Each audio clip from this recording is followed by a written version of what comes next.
Okey Tuan Haji. Ya, Masa amat mencemburui kita. Ada lagi dua soalan. Satu soalan saya. baik. Satu soalan. Tak nak menghampakan Mr. Chandran kita. Ya, ya, Saya ya. muat naikkan Kita balik. buat yang tu dulu. Pasal Pandora Papers ni. Mr. Chandran tunggu lama. Pandora Papers Haji. Further development of the names mentioned in the papers. Will the MACC conduct an investigation Ya. and DNAA Zahid? What will happen next? Baik. Adakah kes tu disejuk bekukan cold storage atau apa? Silakan Haji. Pertama sekali Saudara Chandran, Chandran. izinkan saya menjawab soalan dalam bahasa Melayu Ha. untuk pahaman semua. Pertama sekali, kalau kita ikut isu Pandora Papers, Panama Papers, whatever papers ni, bukan Penang Papers lah, telah muncul akibat daripada siasatan-siasatan yang dikatakan dilakukan oleh SPRM ke atas figura-figura yang penting. Dan ada antara mereka telah dituduh dan ada antara mereka yang masih disiasat. Jadi apabila perkara itu muncul, maka ramai bertanyakan, bagaimana pula dengan papers-papers tersebut yang bukan saja menyentuh nama figura-figura berkenaan, tapi juga menyentuh beberapa orang sama ada di dalam kerajaan atau di luar kerajaan. Dan disebut nama mereka di situ, iaitu Tengku Zafrul, ada juga William Leong yang berada dalam parti PKR. Apakah kedudukan siasatan tersebut? Zahid Hamidi? Ya, dan Zahid Hamidi. Dan baru-baru ini, apabila Parlimen bersidang mulai 26 Februari, Azalina Osman Said sebagai Menteri Undang-Undang telah menyentuh, sebenarnya lebih kurang bunyi dia, pihak SPRM menyiasat semua nama dalam Pandora Papers dan juga Panama Papers. Semua nama dia kata. Tetapi sebab siasatan masih berterusan, maka tidak boleh didedahkan kedudukan tindakan apa yang diambil terhadap pihak-pihak berkenaan. Saya agak terkejut dengan perkara ini. Sebab saya masih ingat, apabila belum selesai siasatan pun terhadap Daim Zainuddin maupun terhadap Mohzani dan Mizan Mahathir, banyak kenyataan dikeluarkan oleh SPRM.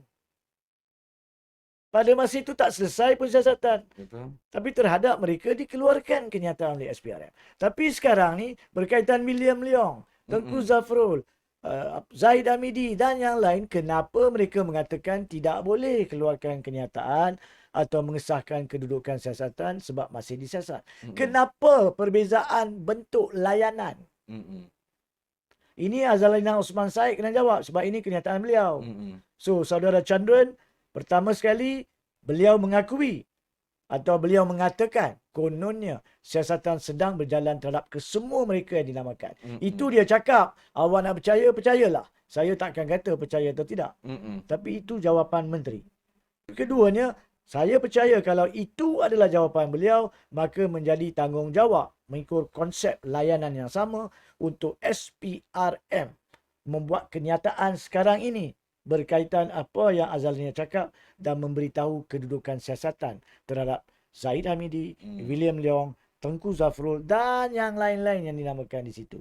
Jangan berhenti dekat Dun Daim dan berhenti dekat Mohzani atau Mizan. Ini menjadi tanggungjawab.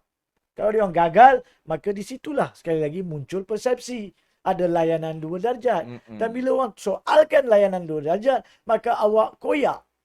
Awak retaliate. Awak tidak boleh terima teguran tersebut dan menjadi suatu masalah sebab orang yang membuat teguran ini kemudian mendapati kenyataan dia atau tulisan dia menjadi kabur, ditutup oleh pihak-pihak tertentu.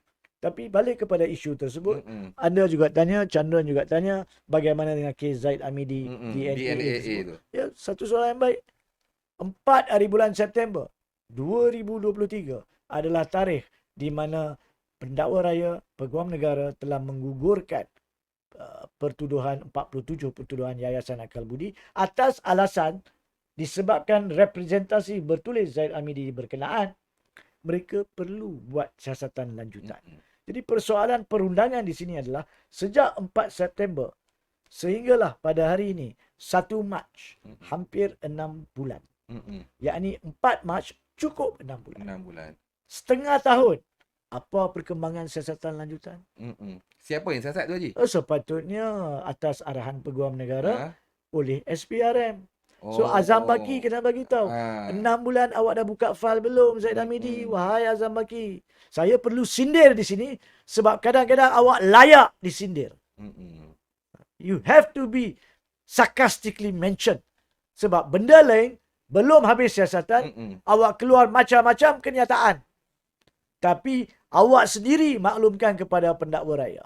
Peguam negara, awak perlu masa nak siasat representasi. Peguam negara, gugurkan pertuduhan atas alasan perlu siasatan lanjut. Maka persoalan di minda mana-mana rakyat munasabah yang berfikiran average sekalipun adalah apa dah berlaku?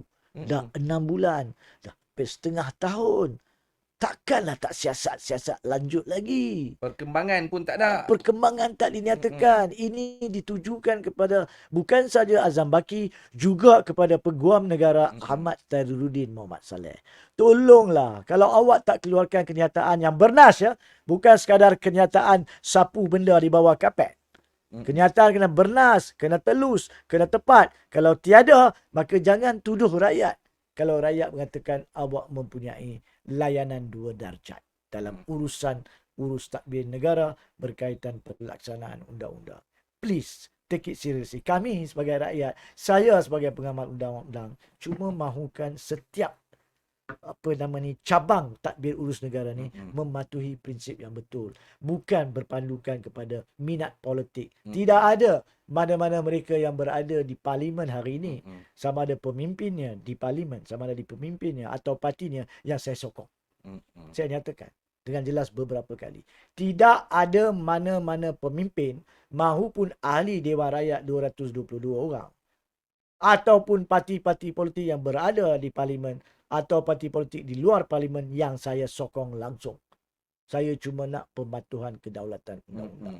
Saya percaya rakan saya di sini dan ramai yang mendengar setuju dengan perkara tersebut. Jadi janganlah kerajaan pada bila-bila masa mengatakan orang yang memberi pandangan, yang memberi cadangan semata-mata kerana anti kerajaan. Betul. Kami pun tak nak kerajaan berubah-ubah. Tak melainkan kerajaan tu wajar diubah, dah boleh diubah, ubah. Tapi buat apa kita ubah macam Sheraton Move. Lepas nombor 7 dijatuhkan, naik nombor 8. Nombor 8 pun dijatuhkan. Jatuh lagi nombor 9. Bila Malaysia nak maju? Tapi malangnya, on isu ni, saya yakin, dan saya nyatakan kepada para penonton hari ini, saya yakin tidak ada mana-mana pemimpin yang dalam parlimen sekarang ni yang layak memimpin negara. Tidak ada. Jadi usahalah nak jatuhkan siapa-siapa untuk gantikan dengan siapa-siapa. Sebab yang ada dalam Dewan Rakyat, tak ada siapa yang layak. Ini kenyataan saya. Kalau ahli Dewan Rakyat marah, lantaklah sebab kami pun dah lama marah dengan awak. Ya? Saya setuju dengan tu, Haji. Baik. Pasal ini fakta bukan auta. Yes. 14 bulan kerajaan sekarang ni memerintah, masih ada lagi ahli-ahli parlimen yang tidak pernah berbahas. Masuk parlimen, dia tidur ke, dia duk TikTok ke, kita pun tak tahu. Vape ke? Dia vape ke pun kita tak tahu. Yang kita tahu dia tak pernah berbahas. Ada, jangan kata tak ada. Baik di dalam belah kerajaan maupun pembangkang. Saya nak 2 kali 5. 2 kali 5. Saya nak berbalik seperti mana yang disentuh oleh Tuan Haji tentang bila rakyat bercakap, rakyat memberi cadangan, janganlah kata, oh kita anti kerajaan. Jangan. Rakyat bagi pandangan, rakyat mengkritik, mencadang kerana sayangkan negara ini. Contoh yang terbaru bila ringgit merudum. Ya. Perdana Menteri kata jangan politikkan isu ringgit. Come on. Saya cakap terus terang, bila semalam ada seorang cikgu datang jumpa saya. Dia kata dekat saya, Cik Fazli, sekarang bukan 3R lagi dah, 4R. Nampak tak? Ini cikgu, pendidik, cikgu sekolah kerajaan pun dah boleh naik menyampah dengan pentadbiran negara sendiri. Tak boleh bercakap. Cakap ya, ringgit R. R yang keempat. Baik. Inilah masalah. Bukannya orang nak simply mengkritik.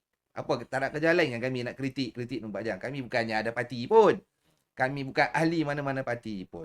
Tapi begitu jugalah yang majoriti di luar sana pun tidak berparti. Tapi bila kita kritik Ah, saudara ah. Fazli, dan saya perasan Ah, bila ah. ni daripada mengikuti program-program saudara Fazli yang lain, Mm-mm. apabila saudara Fazli dan kita Mm-mm. kritik untuk membina negara, Betul. untuk membantu kerajaan berkenaan. Kita bukan kritik semata-mata nak mengatakan awak salah, awak Mm-mm. salah, awak salah. Yang pertama, bila mereka betul, kita pernah katakan mereka betul. Mm-mm. Yang kedua, bila mereka salah, kita ada cadangan untuk Betul. perbaikinya. So, kita bukannya bermain atau niat nak bermain politik sebab kami tidak ada minat politik. Kami ada minat dan sayang yang tinggi Mm-mm. kepada negara yang tercinta. Itu perkara yang berbeza.